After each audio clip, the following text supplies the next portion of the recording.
So చెప్పండి madam, కొత్త అధ్యక్షుడు ఎన్ రామచంద్రరావు గారు అయ్యారు. సో ఒక డమ్మీ క్యాండిడేట్ అయ్యారు. ఇప్పుడు బీజేపీ పార్టీ అధికారంలో ఉంటే స్ట్రాంగ్ బలమైన క్యాండిడేట్ కావాలి. సో సౌమ్యని డమ్మీ క్యాండిడేట్ ఎందుకు నిలబెట్టి ఈరోజు కూడా అంటారు. ఏమంటారు మీరు ఇప్పుడు అన్న మాటని మీరు ఒక వ్యక్తిని అన్నాను మీరు అనుకుంటున్నారు, కానీ మీరు మొత్తం భారతీయ జనతా పార్టీ కార్యకర్తలను అంటున్నారు.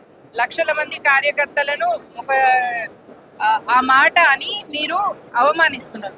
సో దయచేసి నేను మీడియాకి చెప్పదలుచుకుంది ఏంటి అంటే, మా దాంట్లో డమ్మీ క్యాండిడేట్స్ ఉండరు. దేశం కోసం, ధర్మం కోసం వాళ్ళ తన్మన్ అర్పించే నాయకులే ఉంటారు ఇక్కడ. వాళ్ళకున్న కమిట్మెంట్ ని చూసే వాళ్ళకు పదవి అనుకుంటారు, కానీ అది పదవి కాదు, బాధ్యతని కేంద్రం సీనియర్ నేతలు ఇస్తారు. సో దయచేసి ఇంకోసారి ఎప్పుడు కూడా మీడియా మిత్రులందరికీ కొందరు ఎవరైనా భారతీయ జనతా పార్టీ వ్యతిరేకులందరూ కూడా ఎప్పుడు కూడా ఇంకోసారి ఈ పదం వాడొద్దు అని నేను సవినయంగా కోరుకుంటున్నాను. మేము ఒక వ్యవస్థ లాగా, ఒక కుటుంబం లాగా కలిసి పనిచేస్తాం.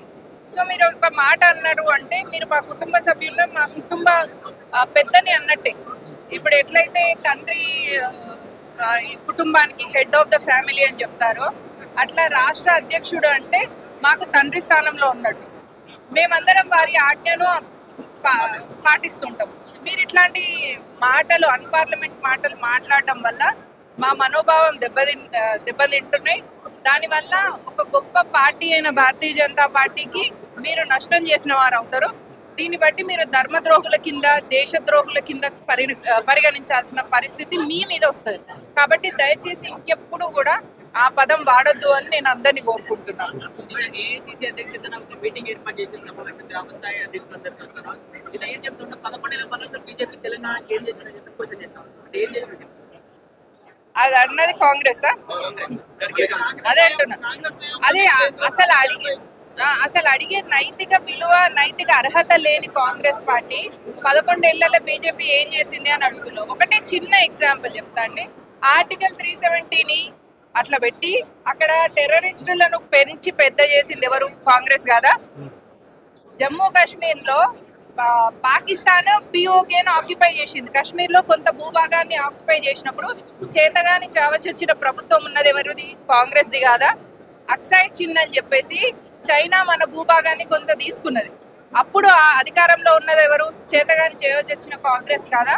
అట్లాంటి కాంగ్రెస్ 2611లో తాజ్ అప్పుడు 200 దాకా విదేశీయులు, మన దేశీయులు కలిపి 200 మంది సివిలియన్స్ అన్ఆర్మ్డ్, అంటే ఎలాంటి వెపన్స్ లేని వాళ్ళు 200 మంది అజ్మల్ కసాబ్ వాళ్ళ గ్యాంగ్ చంపినప్పుడు ఈ కాంగ్రెస్ ఏం చేసింది? చేతగాని చావచొచ్చిన కాంగ్రెస్ ఏం చేయలేకపోయింది.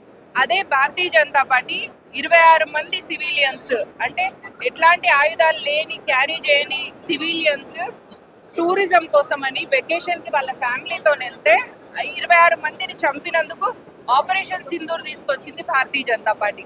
దేశాన్ని విడదీయాలని కాంగ్రెస్ చూసి ఆర్టికల్ 317 పెడితే ఆర్టికల్ 317 రిపీల్ చేసింది భారతీయ జనతా పార్టీ. చైనాకు అమ్ముడుపోయే కాంగ్రెస్ పార్టీ భారతీయ జనతా పార్టీని అడుగుతుందా? భారతీయ జనతా పార్టీ వచ్చినాక చైనా ఇప్పుడు దాని తోక ముడుచుకొని ఉంటుంది. భారతీయ జనతా పార్టీ వచ్చిన తర్వాత ఆపరేషన్ సింధూర్ ద్వారా మనం ఒక మెసేజ్ ఇచ్చినాం ప్రపంచానికి. ఏమని? భారతదేశం జోలికి వస్తే ఊరుకునేది లేదు, ఈ నాగరికత కోసం నిలబడేది భారతీయ జనతా పార్టీ అని ఒక క్లియర్ మెసేజ్ ఇచ్చింది. హిందువుల కోసం ఎప్పుడు కూడా కాంగ్రెస్ పార్టీ ఆలోచించలేదు. హిందువులను కుల, ప్రాంత, భాష ఆధారంగా విడదీసిన కాంగ్రెస్ ఈ రోజు భారతీయ జనతా పార్టీని అడిగే నైతిక అర్హత లేని కాంగ్రెస్ ఒక కుటుంబ పార్టీ. అందులో ఒక విదేశీ మహిళ అయిన ఇటలీ మాతకు ఊడిగం చేసే కాంగ్రెస్ కార్యకర్తలందరూ ధర్మద్రోహులు, దేశద్రోహులు.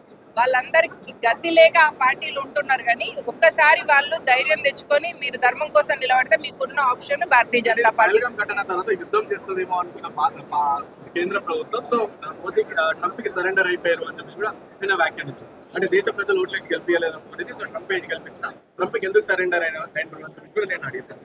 ఇది ఒక చీప్ నేరేటివ్ తీసుకొచ్చిందండి, కాంగ్రెస్ తీసుకొచ్చింది. అందులో రాహుల్ గాంధీ ఒక ఇటలీ మాతకు పుట్టిన వ్యక్తికి భారతదేశం పట్ల ప్రేమ ఉండదు, భారతీయుల పట్ల ప్రేమ ఉండదు అనడానికి ఇది నిదర్శనం. ఎందుకో చెప్తానండి. ఒక యుద్ధం జరిగితే అక్కడ కొలాటరల్ డ్యామేజ్ ఒకటి ఉంటుంది. మనము ఎదుటి వాళ్ళు ఒకటి మన చెంప మీద కొడితే చెయ్యి కొడితే సరిపోతుంది, వాడిని మర్డర్ చేయాల్సిన అవసరం లేదు. In the same way Pakistan కి భారతీయ జనతా పార్టీ ఎట్లాంటి మెసేజ్ ఇచ్చిందంటే నీళ్ళు ఆపింది, ఇండస్ వాటర్ ట్రీటీని క్యాన్సిల్ చేసింది, సింధు నది దాంతోనైనా ట్రీటీని కూడా క్యాన్సిల్ చేసింది. ఏది మన బార్డర్ ట్రీటీ బంగ్లాదేశ్ తో మనం చేసింది, ఆ ట్రీటీ కూడా మనము ఒప్పుకోలేదంటే అది పాకిస్తాన్కి లాస్, మనకు కాదు. ఒకటి. రెండో విషయము, మనం లోపలికి వెళ్ళి వాళ్ళ దగ్గర ఉన్న న్యూక్లియర్ వెపన్స్ ని కూడా డ్యామేజ్ చేసి వచ్చాం. ఇప్పుడు కనీసం తినడానికి రొట్టెపిండి లేని పాకిస్తాన్ కి భయపడ్డ కాంగ్రెస్ పాలన చూసిండ్రు ప్రజలు. ఇప్పుడు పాకిస్తాన్ లోపలికి వెళ్ళి అక్కడ వాళ్ళ న్యూక్లియర్ స్థావరాలతో పాటు మీరు చూడండి టెర్రరిస్ట్ క్యాంపులను కూడా లేపేసారు. అది ఇప్పుడు నయా భారత్.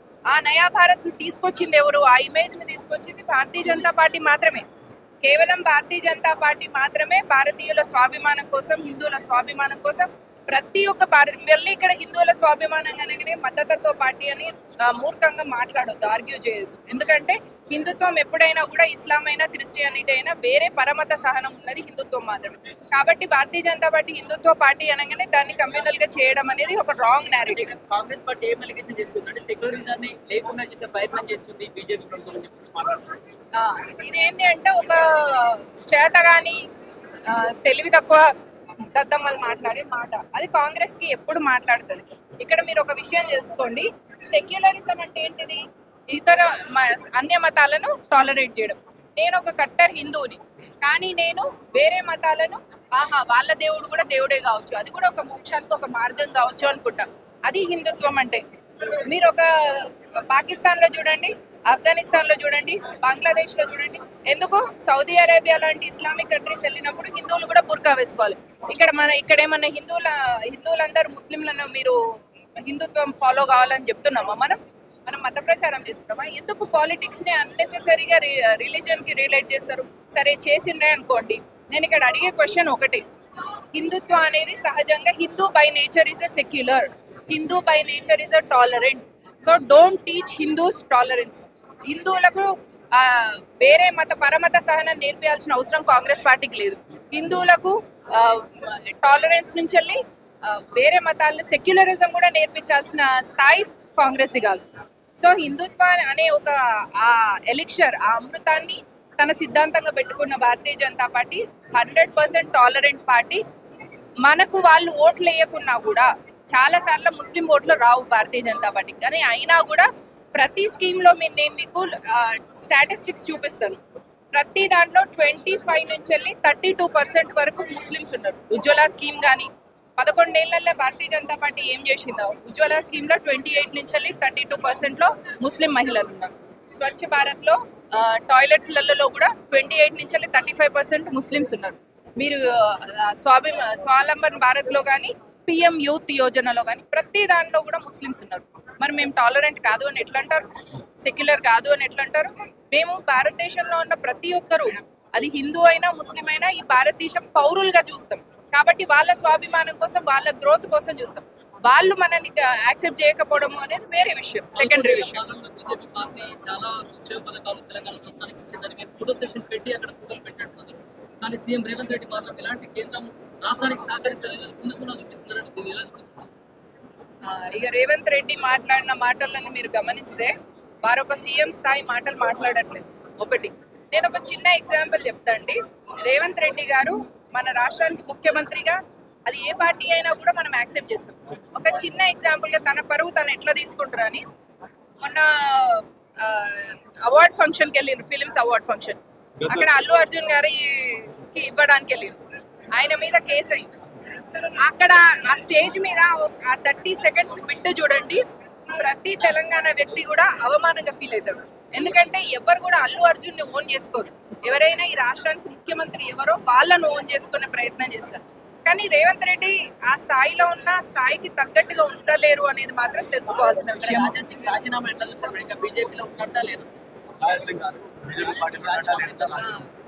రాజాసింగ్ గారు ఒక కట్టర్ హిందుత్వవాది. వారు వేరే పార్టీలోకి వెళ్ళారు, వెళ్ళినా ఏ చోట ఆయన ఇవ్వడలేరు. ఆయన ఎందుకట్లా? నేను కూడా ఇప్పుడు వేరే పార్టీకి వెళ్ళలేను, అట్లా నన్ను కూడా చులకన ఎందుకు? నేను వెళ్ళలేను, నన్ను కూడా చులకన వేస్తున్నారా? Totally wrong narrative. మేమేంటిది అంటే రాజాసింగ్ గారు ఇప్పుడు ఇల్లు అలిగి వెళ్ళిపోతారు చూసిండ్రా, ఇంట్లో కొడుకు అలిగి వెళ్ళిపోయినట్టు వెళ్ళిపోయింది. ఎట్లయినా మళ్ళీ ఆయన వస్తాడు. మీకు వెళ్ళిపోయిన దాన్ని మీరు మజా వేసుకుంటున్నట్టున్నారు, మీకు మజా వస్తున్నట్టున్నది. మీ మజా కొద్ది రోజులే, ఆ తర్వాత ఎట్లయినా ఆయన మళ్ళీ వాపస్ మా దగ్గరికి వస్తారు. శివసేన అయితే ఏంటి, భారతీయ జనతా పార్టీ అయితే ఏంటండి, రెండు అవన్నీ హిందూ ధర్మం కోసం పనిచేసే పార్టీ. మీరు ఇక్కడ ఒక విషయం గమనించాలి, ఎప్పుడైనా అధ్యక్ష పదవి ఏమంటారు యునానిమస్ గా ఎలెక్ట్ చేసేది, బట్ దెన్ ఒక ఆప్షన్ ఇవ్వడం జరిగింది. అన్ఫార్చునేట్లీ వారికి ఒక 10 మెంబర్స్ కూడా సపోర్ట్ లేకపోవడం అనేది అది వారి ఆలోచించుకోవాల్సిన విషయం. దాని మీద నేనేం కామెంట్ చేయలేను. ఇదివరకు ఒకసారి సస్పెండ్ అయింది, మళ్ళీ వాపస్ తీసుకుంది పార్టీ. ఇప్పుడు వారంతటా వారు వెళ్ళిపోయినరు, మళ్ళీ వారు వస్తా అనుకొని వస్తారు. అది వారు ఇట్లా వెళ్ళడం రావడం అనేది వారికి ఇచ్చిన ఫ్రీడమ్. అదే భారతీయ జనతా పార్టీ ఒక సిద్ధాంతంతో నడిచే పార్టీ. ఇక్కడ ఒక వ్యవస్థ ఉంటుంది, అంటే ఒక గ్రూప్ ఆఫ్ పీపుల్ కలిసి ఇక్కడ ఏ నిర్ణయమైనా తీసుకుంటారు. ఒక్క ఏమంటారు ఒంటిగా చేయడానికి ఉంటుంది ఇక్కడ, ఎందుకంటే ఇది కుటుంబ పార్టీ కాదు. ఇటలీ మాత రేవంత్ రెడ్డిని సీఎంగా డిసైడ్ చేస్తే రేవంత్ రెడ్డి సీఎం అయిపోయినట్టు, కేసీఆర్ గారు తన కొడుకుని నెక్స్ట్ అధ్యక్షుడిగా డిక్లేర్ చేస్తే వాళ్ళ కొడుకు అయినట్టు. ఇట్లా ఇక్కడ పార్టీలో ఫ్యామిలీ పార్టీ కాదు, ఇక్కడ ఒక వ్యవస్థ ఉంటుంది. ఆ వ్యవస్థ అంతా కూడా ఎక్కడ కూడా కార్యకర్తలకు ఎట్లాంటి డ్యామేజ్ కావద్దు అన్న ఉద్దేశంతో ఏదైనా ఒక నిర్ణయం తీసుకున్నాము అంటే అందరికీ సమిష్టిగా తీసుకుంటారు. కాబట్టి మీరు ఎవరు వెళ్ళినా ఎవరు ఉన్నా భారతీయ జనతా పార్టీకి ఎట్లాంటి నష్టం ఉంటుంది. ఎందుకంటే మోదీని మీరు చూస్తున్నారు, ఒక ఇంటర్నేషనల్ ఫిగర్గా ఆయన ఉన్నారు. అది భారతీయ జనతా పార్టీ సిద్ధాంతానికి ఉన్న ఎఫెక్ట్, వ్యవస్థకున్న కమిట్మెంట్. రానున్న రోజుల్లో జూబ్లీహిల్స్లో జరిగే ఎన్నికల్లో బీజేపీ అంతా ఏ విధంగా ఉండబోతుంది? మీ యొక్క నూతనంగా ఎన్నికైనటువంటి రామచంద్ర గారి కార్యాచరణ ఏ విధంగా? ఇందాక అదే చెప్పినా అండి, ఇక్కడెక్కడ కూడా ఒక వ్యక్తి చేసేది ఉండదు, వ్యవస్థ ఉంటుంది. కాబట్టి మొత్తం సిస్టమ్ అంతా కూడా ఒక నిర్ణయం తీసుకొని జూబ్లీహిల్స్లో ఒక ప్రణాళిక చేసి ఆ ప్రణాళిక ప్రకారంగా అక్కడ మేము గెలవబోతాం.